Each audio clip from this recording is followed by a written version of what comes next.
Bonjour, je m'appelle Amélie Hurel, je suis née à Granville en Normandie, en France. J'ai fait des études d'histoire à l'École normale supérieure de la rue d'Ulm à Paris et j'ai intégré ensuite par concours l'Institut national du patrimoine où je suis désormais conservateur stagiaire du patrimoine.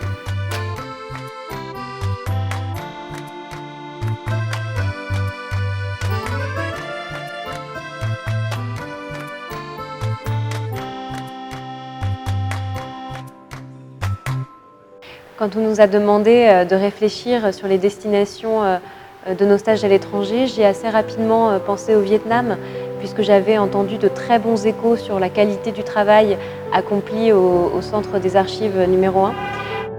Et qu'en plus, c'était une des seules destinations qui nous permettait en Asie de travailler sur des archives en français et donc d'être vraiment utile au service. J'ai recueilli des informations par le biais de divers échanges avec des collègues, par le biais d'internet, de lectures, qui m'ont vraiment impressionnée sur tous les retours favorables sur le travail réalisé au centre numéro 1.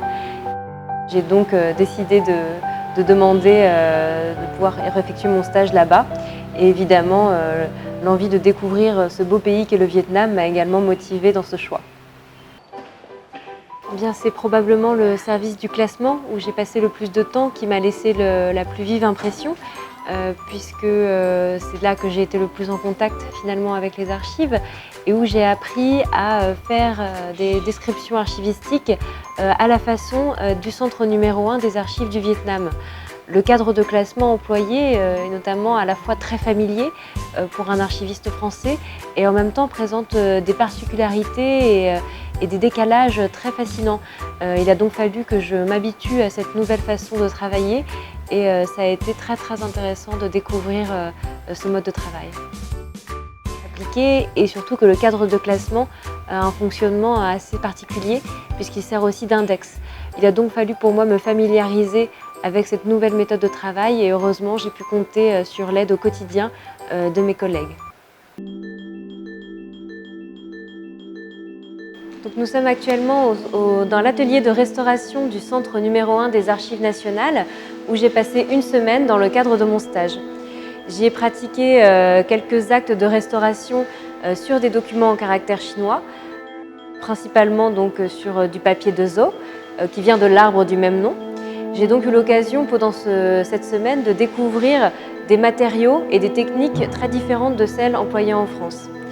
Une petite difficulté supplémentaire s'est ajoutée, puisque les conservateurs du patrimoine en France, si bien sûr ils connaissent la théorie et les principes de la restauration, ne la pratiquent quasiment jamais. J'ai donc dû me former à l'exercice pratique sur des documents originaux et sur des copies.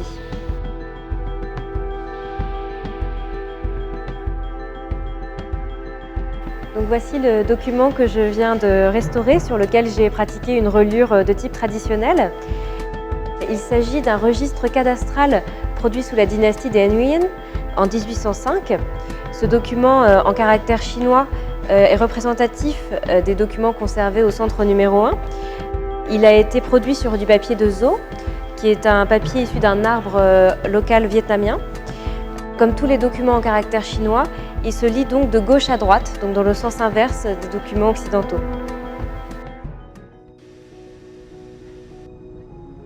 Voici le magasin de conservation de la collection des archives de la dynastie Nguyen, la dernière dynastie féodale du Vietnam. Il s'agit donc de 85 000 documents environ qui datent de 1802 à 1945. Ces documents ont fait l'objet en 2017 d'un classement au patrimoine mondial de l'UNESCO et ont été intégralement numérisés. Sur les boîtes de conservation, donc qui ont été conçues spécialement pour ces documents, on peut voir l'emblème du pouvoir royal vietnamien, donc le dragon.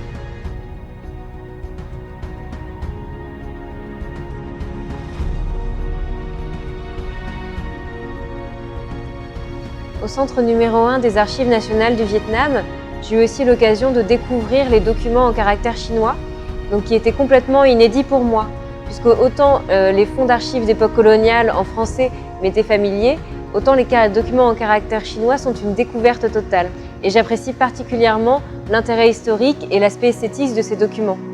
Ils me seront aussi particulièrement intéressants dans le cadre de ma prochaine visite à Hué, l'ancienne cité impériale, pour mieux comprendre l'édification et les travaux de la cité impériale, et notamment l'histoire de ses empereurs et la découverte des tombes des empereurs Zhalong et Dokdok. La rue Paul Bert. Ce dossier contient 2 plans produits par le service de la voirie de la vice-résidence de Hanoï en 1887. Ces 2 plans ont été établis dans le cadre du projet de construction et d'établissement du square Paul Bert, qui est actuellement le square Ly Taito. Donc on peut voir très nettement le tracé de la rue Paul Bert.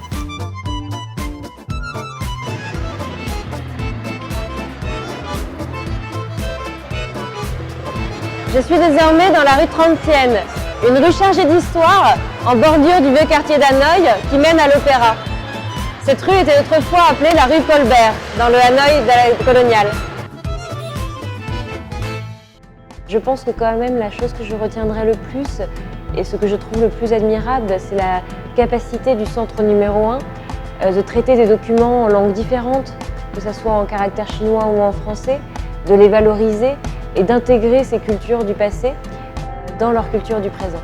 En particulier, je pense que les chercheurs pourraient beaucoup plus exploiter ces archives parce qu'elles sont extrêmement riches pour l'histoire et elles complètent parfaitement les archives conservées en France aux Archives nationales d'outre-mer. Évidemment, ce que je souhaiterais dire à tous mes collègues du centre numéro 1, c'est merci pour leur accueil extraordinaire et leur hospitalité vraiment assez exceptionnelle qui m'a fait me sentir chez moi à Hanoï, chez moi aux Archives nationales du Vietnam, et c'était une expérience humainement extrêmement riche. Un film de Coppola, des hélicoptères en colère, un jour.